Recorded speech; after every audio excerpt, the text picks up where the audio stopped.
Hi, this is YouTube librarian Mike J. Dubansky putting on the Pico G3 VR headset.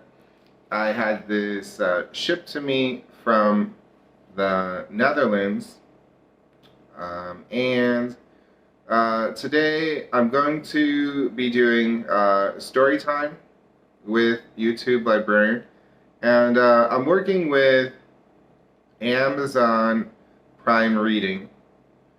It's a benefit of the Amazon Prime Reading service. I'm not working with the library Libby app necessarily.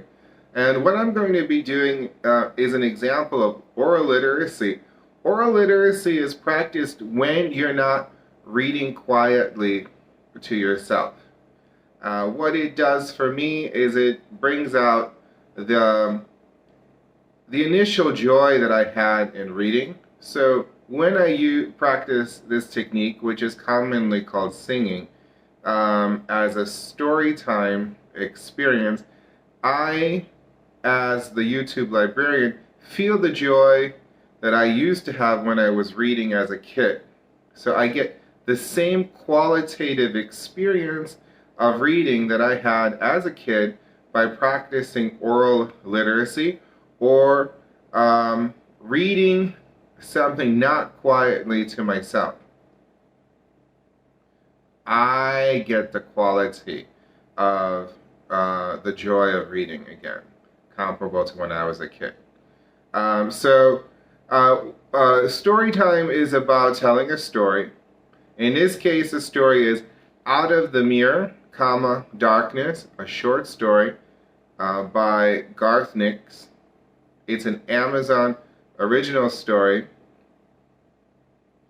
and it's part of the Into Shadow collection. I hope you'll appreciate. I'm doing this storytime program, storytime with YouTube librarian, in the middle of the night, and there's a nice shadow forming around my face, and so perhaps that's what Into Shadow collection refers to in the subtitle or in parentheses. And I've already practiced this. This is probably take 2 or 3 on this particular text. And I'm kind of rewinding. I'm using the controller to head back to page 1 or 2. It's a 37-page text. And yeah, I'm working with the material right now.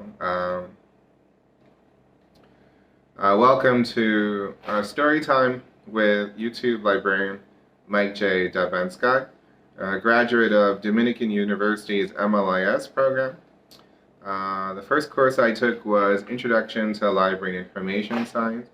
I learned that there are 4 kinds of libraries: public, academic, Spatial, and school libraries. I recently, in fact, got a reference book, World Guide to Special Libraries. It's over 1,000 pages long with over 200-page index. And I've been getting some nice emails as a result of contacting some of those organizations. And for my second and third courses, I took Organization of Knowledge and Reference Services in the Humanities. The specific location of the book on the shelf, as well as the specific location of the item in the book catalog, are a product of Organization of Knowledge. The reason why you can speak to someone in person, by telephone, and email, a very minimal standard, by the way, for government employees, is the justification for reference sources in the humanities. For my 4th and 5th classes, I took school libraries and library materials for young adults. That refers to the special collection designed for age-appropriate reading on the one hand, but also featuring characters who are children on the other hand. School libraries refer to libraries in primary school age institutions, not academic university libraries for college students. And usually there is a little bit of the emphasis is on collaborating with the teacher at that level. I then went over to do some skill development. I took early books and manuscripts and collection development and management. Early books and manuscripts is best symbolized by a display case, and collection development and management is best represented by a policy statement which clearly states what is included and excluded from the collection, so that when you're doing collection development, you can refer to the policy statement and make your decisions on the basis of already agreed upon standard for collection development. I then switched over to do soft skill development. I took Internet Fundamentals and Design, and I also took Communication for Leadership. Communication for Leadership was what differentiated Dominican University's program from, for example, the #1 library science school program, University of Illinois' LEAP program. While the University of Illinois program does feature a master's thesis and as such is intellectually legitimate, on the other hand, having the Toastmasters experience of standing in front of a group of 27-year-olds over and over again would be an effective method to overcome speaking in front of groups to some extent. And then in my final semester, I summed up what I thought librarians do: planning and equipping libraries, management of library and information centers, and reference sources in the humanities. I did have a chance to take a more fun course with my professor, Michael Leonard, who used to work as a librarian at the regional library here in Chicago. Story time was his specialty. So I hope Michael Leonard appreciates his contribution. I do get a Christmas card from him, so maybe I'll forward this reading of Out of the Mere Darkness into Shadow collection to a professor that I maintained contact with since graduating from Dominican University in 2007. Jordan Harper was just leaving his bungalow down the Felrose Pictures lot when a breathless messenger ran up. And usually it wasn't one of the boys from the North Office, but a girl from what was known as the Animal Corner, the studio small zoo, which naturally excluded the horses that were over at the more salubrious Grand Corral, though that wasn't much more than a stable and paddock. Harper recognized the girl in the blue overalls with the missing front teeth. That's Trudy, the 8-year-old daughter of the Pharaoh's dog trainer Jim Logjam. Sir, Dad wants you to come straight away. Let's go then, said Harper. He'd been hoping to head over to the Lookout Bar in Hollywood to make a couple of phone calls, but not overheard by the switchboard girls. But as was so often the case, for the studio fixing, something had evidently come up. What's the problem, he asked as they walked past a procession of for a Sevian chariots, all linked together and towed by a Ford tractor, heading over to the 20-acre backlot, where a temple had been built for the wolf on the phone, a semi-biblical, not noticeably epic film, very loosely based on Lord Byron, the destruction of Sennacherib. And one of the reasons it was very loosely based was because it co-starred a dog, a German shepherd called Concarkin, who was actually played by three near identical sibling canines. Ours was being sued by Warner Brothers for the obvious copying of the far more successful Rin Tin Tin, but that would probably follow the usual Pharaoh's trajectory. The suit would be settled after 4 or 5 quickie films, and there would still be a profits in it.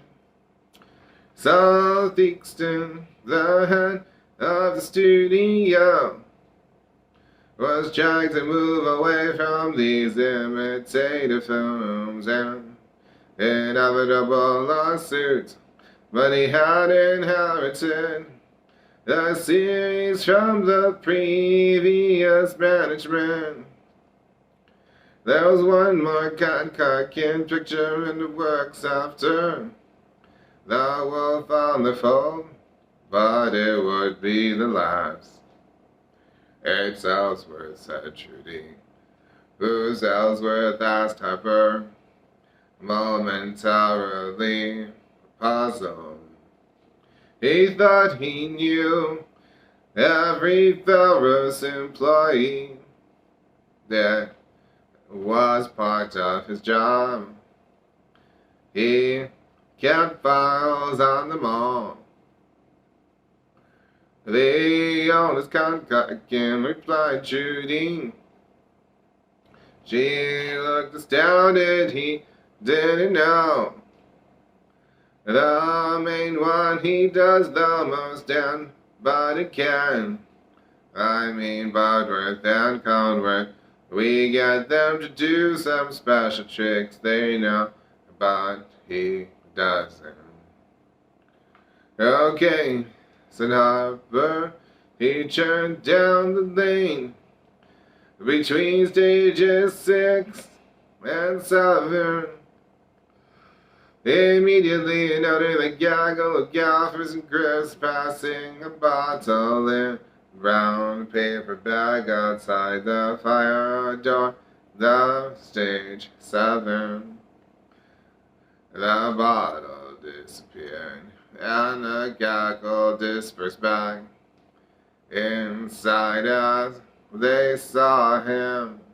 But he had already memorized everyone who was there, and they would have paid Doc later. The scheduled morning break was over. The drinking on the line was forbidden, save for actors and executives, and they were required to be as discreet about it as possible. He also made a mental note that shooting had evidently stopped on the violet lids of spring, which needed to be looked into. Ellsworth is sick, said Trudy, as Doc Vance seen him as Harper. Vance was primarily the horse doctor, but he was a pretty good all-around veterinarian. He'd also come in handy a few times for human medical procedures that had needed to be kept secret from the press, an unfortunate necessity, given Harper had recently discovered the new medical encounter after Dr. Shank had retired, was prone to taking bribes from the gossip columnist. He's there now, he doesn't know what's wrong. He says Ellsworth is asleep, but we can't wake him up. He gave him ejection, but that didn't work neither. Then Dad said to get you. Can you wake him up? I'm not sure, said Hopper cautiously.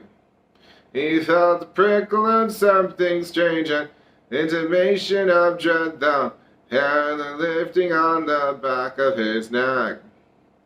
It was never a welcome feeling. The 2 or 3 times he had experienced it previously, it had warned him something unusual and terrifying was about to happen.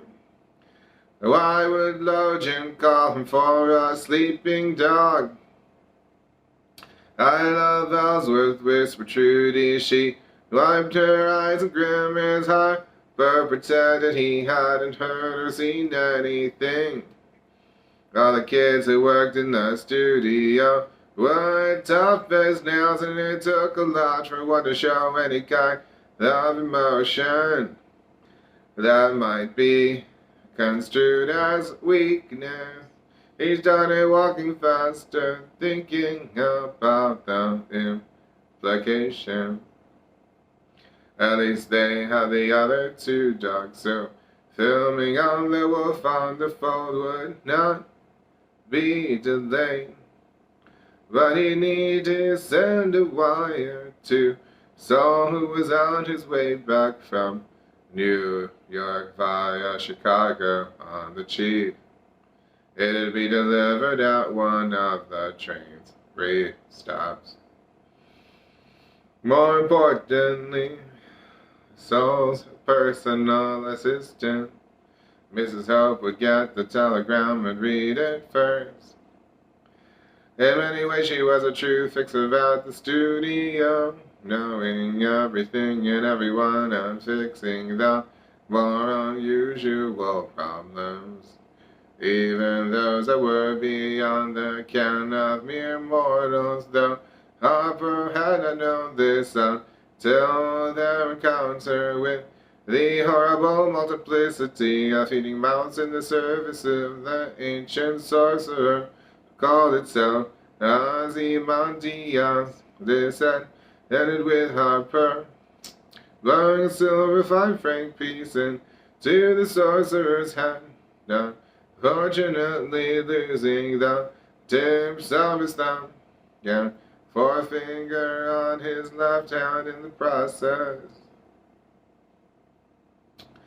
So thank you very much. This was YouTube Librarian, Story Time with YouTube Librarian by Mike J. Debenska. Did you like this story? Or what was this story about? Would you subscribe to Amazon Prime to get access to it? Was that worth a couple of bucks? Because that's the retail price of this story.